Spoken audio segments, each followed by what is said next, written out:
Ustaz, saya ni seorang yang ada masalah panas badan. Orang salah sikit je, badan rasa panas, rasa nak marah. Benda ni kerap berlaku bila ada sesuatu yang tak kena di persekitaran saya. Kalau dapat kerja-kerja ad hoc atau urgent, saya jadi tak boleh berfikir secara waras. Kadang-kadang terus nak marah, terus nak maki amun. Dah ada masanya, saya hampir nak bertumbuk. Sebab pada saya, tak baiklah. Sedangkan kerja tu sepatutnya tak jadi last minute. Benda dah berjadual kan. Ada satu masa tu, sampai saya dikenakan tindakan tata tertib kerana bergaduh dengan rakan sekerja saya. Sebab tak puas hati dengan dia, semua pendapat dia, saya rasa dia macam gunakan saya, bagi arahan yang tak munasabah. Dan saya menganggap dia kaki bodek. Masalah pejabat tu saya bawa sampai ke rumah. Dan masalah rumah saya terbawa-bawa ke pejabat. Jadi Ustaz, apa nasihat Ustaz dari segi agama untuk saya?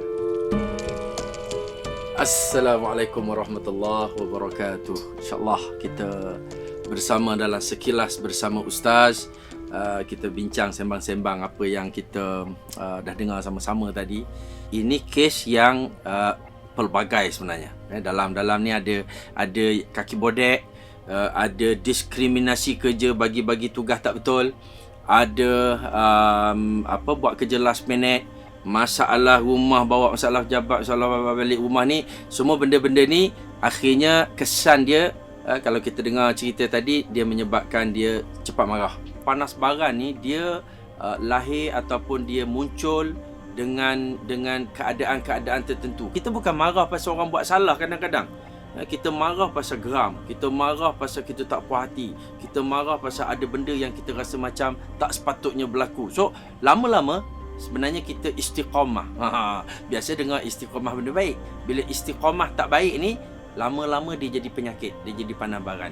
Yalah, dengar cerita tadi pun macam darah mak kilau, pantang tengok nak marah. Tapi sebenarnya orang yang paling kuat di kalangan manusia ni, Nabi kata, ialah orang yang dapat mengalahkan perasaan marah dia. Itu satu, kita betulkan mindset kita lah. Kalau kita nak latih diri kita, kita kena selalu ingat, aku kalau marah orang bukan maknanya aku bagus. Kalau nak jadi bagus, kena lawan marah tu. Yang kedua, cara kita terima sesuatu. Kalau kita tengok benda tu, kita rasa tak puas hati, memang kita akan marah. Tapi kalau kita betulkan cara kita terima, contoh, orang bagi kerja banyak kat kita, kita rasa, oh tak adil lah, kenapa asyik aku je bagi. Cuba kita ubah mindset kita. Orang bagi kerja kat kita sebab kita je yang boleh buat. Kenapa dia tak bagi kat orang lain? Pasal orang lain memang out lah, memang teruk pada kita. Kalau itu yang kita boleh reset dalam diri kita, kita akan rasa lebih tenang. Yang berikutnya, pesanan Nabi. Dia kata kalau kita marah ni dia kata daripada syaitan. Syaitan tu daripada api. Waktu kita marah, kita ambil usaha ni. Sama ada kita ambil wuduk, basahkan diri kita. Ataupun kalau tengah berdiri, duduk. Duduk, baring. Try tengah-tengah marah tu bergolek. Tak jadi marah. Dia kalau marah ni dia akan macam dia makin berdiri. Tengah duduk tu nak marah, melompat dia, melenting bangun. Tapi kalau kita tengah berdiri, cuba duduk dan teruskan marah, tengok jadi ke tak. Takut jadi pening. Pasal nak marah makin tunduk tak jadi.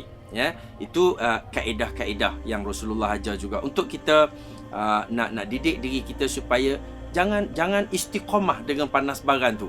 Lama-lama kita akan jadi terbiasa, jadi tabiat kita. Yang kedua, kita cuba betulkan mimik muka kita tu. Sebab kalau kita buat tegang, memang kita akan jadi marah. Tapi kita buat muka poyo. Tak jadi. Marah dalam keadaan tu tak jadi. Nak lagi bagus, senyum. Kalau tengah marah, kita senyum, memang gila.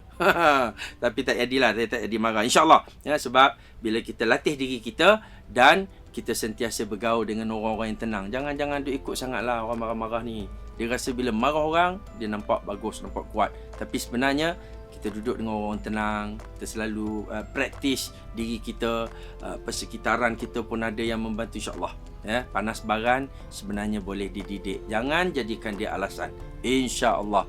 Wassalamualaikum warahmatullahi wabarakatuh.